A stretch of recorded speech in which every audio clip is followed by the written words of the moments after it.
Hello everyone, welcome to success with Rai academy. 24 अक्टूबर 2020 के दैनिक जागरण के राष्ट्रीय संस्करण को आज के इस वीडियो में हम डिस्कस करेंगे। तो चलिए वीडियो को शुरू करते हैं। सबसे पहले नेशनल न्यूज़। दो नेशनल न्यूज़ हैं हमारे लिए। पहली न्यूज़ है, भारत अमेरिका के बीच एलओसी पर तनाव होगा प्रमुख मुद्दा, सॉरी एलएसी होगा यहाँ पर। और दूसरी न्यूज़ है, राज्यों के पास विरोध का सीमित अधिकार। तो पहली न्यूज़ से शुरू करते हैं।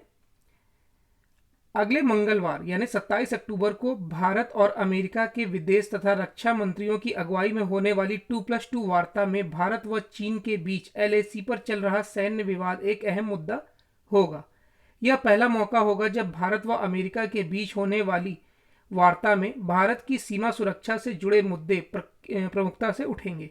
पूर्वी लद्दाख स्थित वास्तविक नियंत्रण रेखा यानी एलएसी पर पिछले 5 महीने से जो स्थिति है उसको लेकर अमेरिका पहले भी अपनी चिंता जता चुका है। 2+2 वार्ता के बाद जारी होने वाले संयुक्त बयान के जरिए भी चीन को संदेश दिए जाने की उम्मीद है। जानकारों की माने तो 2+2 वार्ता के ठीक एक हफ्ते बाद अमेरिका में राष्ट्रपति चुनाव है। ऐसे में संयुक्त बयान में चीन की विस्तारवादी नीतियों का परोक्ष तौर पर जिक्र किया जा सकता है। नेक्स्ट न्यूज़ है, राज्यों के पास विरोध का सीमित अधिकार। संसद में पारित हुए केंद्रीय कृषि कानून को निरस्त करते हुए हाल में पंजाब ने 3 विधेयकों को पारित तो कर लिया, लेकिन यह एक राजनीतिक संकेत से ज़्यादा नहीं। दरअसल इन विधेयकों का न सिर्फ राष्ट्रपति की मंजूरी चाहिए, बल्कि इसके बाद भी केंद्र को अधिकार होगा कि इस विषय पर नया कानून बनाए या फिर राज्यों के संशोधित कानून को निरस्त कर दे। पंजाब के बाद अब छत्तीसगढ़, राजस्थान जैसे कांग्रेस शासित राज्यों में पंजाब की तर्ज पर ही विधानसभा में कानून लाकर केंद्रीय कानून को निरस्त करने की कवायद शुरू हो रही है। लेकिन संविधान के जानकारों के अनुसार समवर्ती सूची के विषय पर राज्यों के पास इस तरह केंद्र को अंगूठा दिखाने का अधिकार नहीं है। संविधान विशेषज्ञ सुभाष कश्यप कहते हैं कि अभी पंजाब विधानसभा ने बिल पास किया है, वह कानून नहीं बना है। केंद्रीय कानून को निष्प्रभावी करने वाले विधेयक को राज्यपाल सहमति नहीं देंगे। अब नेक्स्ट पेज पर आते हैं। नेक्स्ट पेज है हमारा इंटरनेशनल पेज। इंटरनेशनल पेज में एक न्यूज़ है और वो न्यूज़ है, वायु प्रदूषण को लेकर ट्रंप ने भारत को कोसा। अमेरिकी राष्ट्रपति डोनाल्ड ट्रंप ने वायु प्रदूषण को लेकर भारत, चीन और रूस को कोसा और आरोप लगाया कि इन देशों में वायु की गुणवत्ता बहुत खराब है, इन्हें इसकी चिंता नहीं है। ट्रंप ने पेरिस जलवायु समझौते को अन्यायपूर्ण करार दिया और इससे अमेरिका के हटने का बचाव किया। बिडेन के साथ प्रेसिडेंशियल डिबेट के दौरान ट्रंप ने कहा, चीन को देखिए वहाँ की हवा कितनी दूषित है, रूस और भारत को भी देखिए वहाँ की हवा भी कितनी प्रदूषित है। उन्होंने दावा किया कि जलवायु परिवर्तन को लेकर लड़ाई में भारत, रूस और चीन का रिकॉर्ड अच्छा नहीं रहा है। उन्होंने यह भी दावा किया कि अमेरिका में कार्बन का सबसे कम उत्सर्जन है। नेक्स्ट पेज है हमारा बिजनेस पेज। बिजनेस पेज में 3 न्यूज़ हैं। पहली न्यूज़ है, महंगाई काबू में आई तो साफ होगा सस्ते कर्ज का रास्ता। दूसरी न्यूज़ है, जीएसटी क्षतिपूर्ति के मद में 16 राज्यों को मिले 6,000 करोड़। और तीसरा है, दुनिया के फर्नीचर बाजार में भारत एंट्री को तैयार। पहली न्यूज़ से शुरू करते हैं। नीतिगत दरों में और कटौती की मांग के बीच आरबीआई ने महंगाई को बड़ी चुनौती माना है। महंगाई की दर लगातार 7% से ऊपर बनी हुई है। RBI governor doctor Shaktikanta Das का कहना है कि अगर महंगाई की दर उम्मीद के मुताबिक यानी 4 से 6% के बीच रहती है तो ब्याज दरों में और कटौती का रास्ता निकल सकता है। डॉक्टर दास ने मौद्रिक नीति तय करने वाली समिति की पिछली बैठक में यह बात कही है। बैठक में ब्याज दरों को लेकर हुई चर्चा का ब्यौरा शुक्रवार को केंद्रीय बैंक ने जारी किया। बैठक 7 से 9 अक्टूबर के बीच हुई थी, जिसमें रेपो रेट को 4% पर स्थिर रखने पर सहमति बनी थी। इस दौरान बैंकों के पास ज़्यादा फंड उपलब्धता सुनिश्चित करने को अन्य उपाय भी किए गए थे ताकि बैंक ज़्यादा होम लोन दे सकें। एमपीसी में आरबीआई गवर्नर समेत 6 सदस्य हैं। बैठक में सभी सदस्यों की तरफ से इकोनॉमी की विवेचना की गई। इन सभी का जोर कोविड-19 ने जिस तरह से आर्थिक तंत्र को तहस नहस किया है उसके सामान्य होने की प्रक्रिया शुरू होने पर था। नेक्स्ट न्यूज़ है, जीएसटी क्षतिपूर्ति के मद में 16 राज्यों को मिले 6,000 करोड़। यहाँ पर करोड़ होगा। जीएसटी क्षतिपूर्ति को केंद्र ने उधारी लेने का काम शुरू कर दिया है। हालांकि विपक्षी पार्टियों वाले राज्यों से अब भी इस मामले में पूरी सहमति नहीं बन पाई है। वित्त मंत्रालय के मुताबिक जीएसटी क्षतिपूर्ति के पहले अंश के रूप में केंद्र ने 6,000 करोड़ रुपए उधार लेकर 16 राज्यों को दिया है। वित्त मंत्रालय के मुताबिक वित्त वर्ष 2020-21 के दौरान जीएसटी संग्रह में होने वाली कमी को पूरा करने के लिए भारत सरकार ने विशेष उधारी प्रबंध किया है।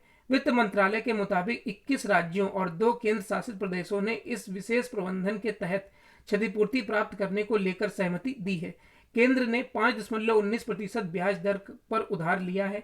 वित्त मंत्रालय के मुताबिक राज्यों को साप्ताहिक आधार पर 6,000 करोड़ रुपए दिए जा सकते हैं। नेक्स्ट है, दुनिया के फर्नीचर बाजार में भारत एंट्री को तैयार।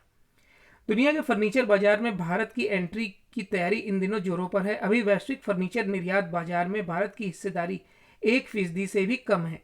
इस हिस्सेदारी को बढ़ाने के साथ साथ चीन से होने वाले $1 अरब के फर्नीचर आयात को भी भारत कम करना चाहता है। वाणिज्य व उद्योग मंत्रालय का लक्ष्य है कि यहाँ के होटलों एवं बड़े हाउस प्रोजेक्ट में देश के बड़े फर्नीचर का ही इस्तेमाल हो। मंत्रालय ने फर्नीचर उद्योग में निर्यात एवं घरेलू बाजार की संभावनाओं को देखते हुए इसके विकास के लिए विशेषज्ञों की कमेटी बनाई है। आंध्र प्रदेश और तमिलनाडु ने तो फर्नीचर क्लस्टर निर्माण के लिए जगह एवं जमीन का चयन भी कर लिया है। वहीं उत्तर प्रदेश सरकार ने भी trade promotion council of India को पीलीभीत में फर्नीचर क्लस्टर विकसित करने के लिए जमीन की पेशकश की है। तो ये बिजनेस पेज की 3 न्यूज़ थी। अब नेक्स्ट पेज पर आते हैं। नेक्स्ट पेज है हमारा एडिटोरियल पेज। एडिटोरियल पेज में 3 आर्टिकल हैं। पहला आर्टिकल है कुपोषण से लड़ने की चुनौती। यह समझा जाना चाहिए कि कुपोषण आर्थिक विकास की असमानताओं एवं विकास के असंतुलन का भी परिणाम है। इसी पर लिखा गया आर्टिकल, और यह आर्टिकल लिखा है अर्थशास्त्री डॉक्टर सुरजीत सिंह द्वारा। दूसरा आर्टिकल है किसानों को आर्थिक आज़ादी देने की पहल। किसानों की आय को दोगुना करने के संकल्प को पूरा करने के लिए नए कृषि कानून पर सही से अमल जरूरी है। इसी पर लिखा गया है आर्टिकल, और यह आर्टिकल लिखा है भाजपा के लोकसभा सदस्य डॉक्टर सत्यपाल सिंह द्वारा। तीसरा आर्टिकल है राष्ट्र विरोधी एजेंडा। जम्मू कश्मीर में जिस तरीके से पूर्व मुख्यमंत्री और पीपुल्स डेमोक्रेटिक पार्टी ने झंडा और संविधान लौटाने की मांग की है, उसी पर लिखा गया है आर्टिकल। तो पहले आर्टिकल से शुरू करते हैं, कुपोषण से लड़ने की चुनौती। वैश्विक भुखमरी सूचकांक 2020 में भारत 107 देशों में 94वें स्थान पर दिखाया गया है। हालांकि इस सूचकांक में भारत को श्रीलंका, नेपाल, पाकिस्तान, बांग्लादेश जैसे देशों से भी पीछे बताया गया है, इसलिए उस पर खासी चर्चा हो रही है। 107 देशों में से केवल 13 देश ही कुपोषण के मामले में भारत से खराब स्थिति में दर्शाए गए हैं। वर्ष 2019 में भारत 117 देशों की सूची में 102 स्थान पर था, जबकि 2018 में 103वें स्थान पर था।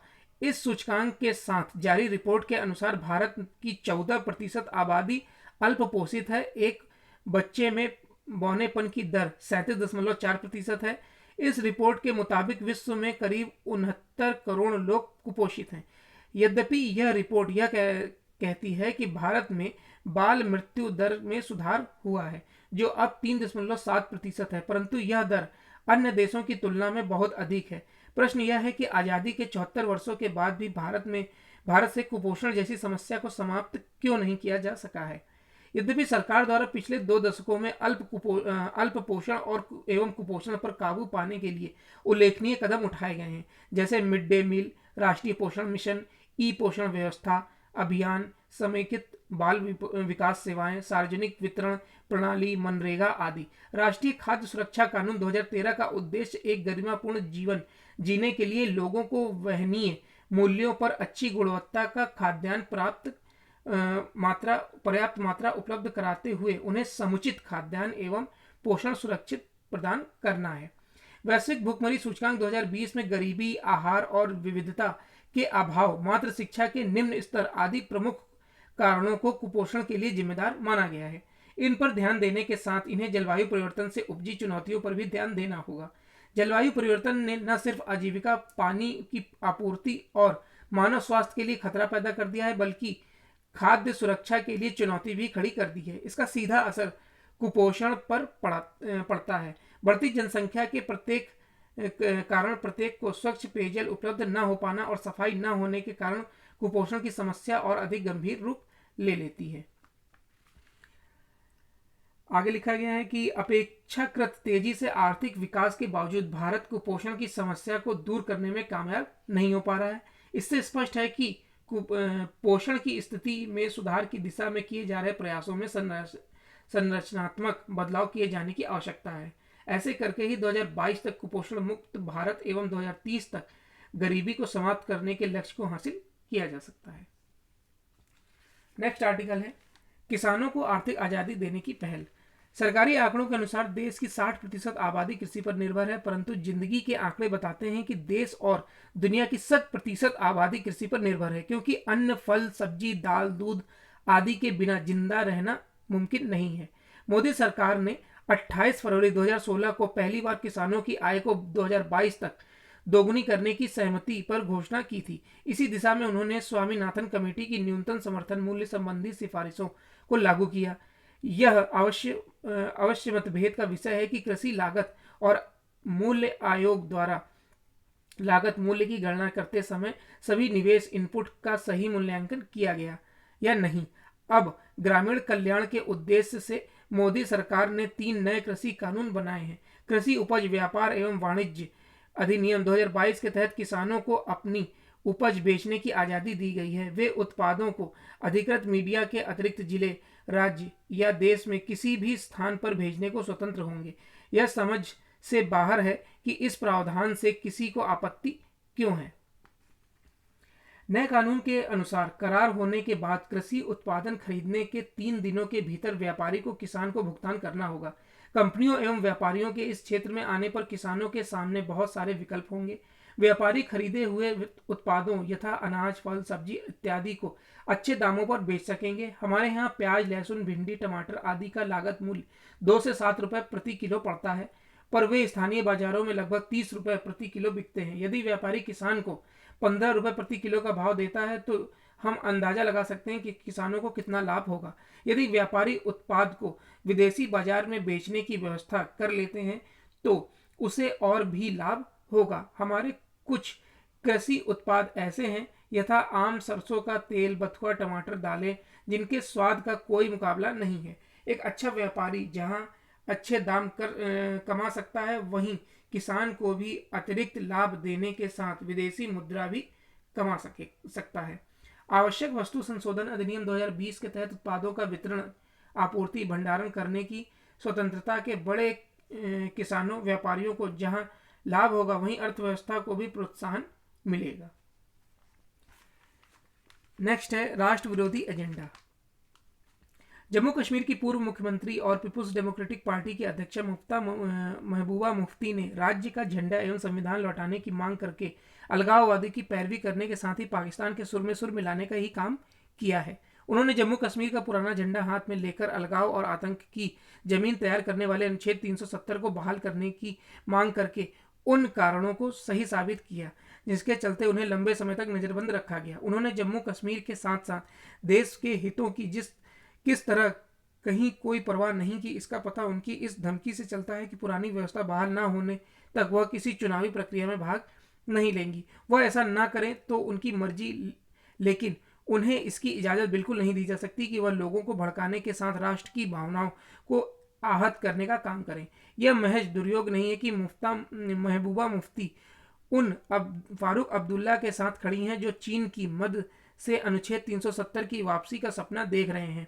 यह अच्छा हुआ कि इस तरह का बुरा सपना देखने वालों को प्रधानमंत्री नरेंद्र मोदी ने यह तो टूक जवाब दे दिया कि अनुच्छेद वापसी किसी भी सूरत में नहीं होने वाली। यह जवाब इसलिए जरूरी हो गया था क्योंकि पिछले दिनों कांग्रेस के वरिष्ठ नेता चिदंबरम ने भी विभाजनकारी और भेदभाव को संरक्षण देने वाले अनुच्छेद 370 की तरफदारी की थी। तो ये एडिटोरियल पेज के 3 आर्टिकल थे। अब नेक्स्ट पेज पर आते हैं। नेक्स्ट पेज है स्पोर्ट्स पेज। स्पोर्ट्स पेज में एक न्यूज़ है, वेतन कटौती को राजी हुए इंग्लैंड टीम के खिलाड़ी। इंग्लैंड क्रिकेट टीम शुक्रवार को 15% कम वेतन लेने के लिए तैयार हो गई है क्योंकि कोरोना वायरस महामारी के दौरान कम खेल करार मिले हैं। करार वाले खिलाड़ियों के बीच फीस और जीते हुए बोनस का कम पैसा मिलेगा। इंग्लैंड ने हाल ही में वेस्टइंडीज, पाकिस्तान, आयरलैंड और ऑस्ट्रेलिया की खाली स्टेडियम में मेजबानी की थी। टीम डायरेक्टर एशले जाइल्स ने कप्तानों को रूट और इयॉन मॉर्गन सहित सभी खिलाड़ियों के राजी होने पर उन्हें धन्यवाद दिया है। तो ये आज का यानी 24 अक्टूबर 2020 का दैनिक जागरण का राष्ट्रीय संस्करण था। आई होप आपको वीडियो अच्छा लगा होगा। अगर आपको वीडियो अच्छा लगा तो लाइक और शेयर कर दीजिएगा। वीडियो देखने के लिए धन्यवाद।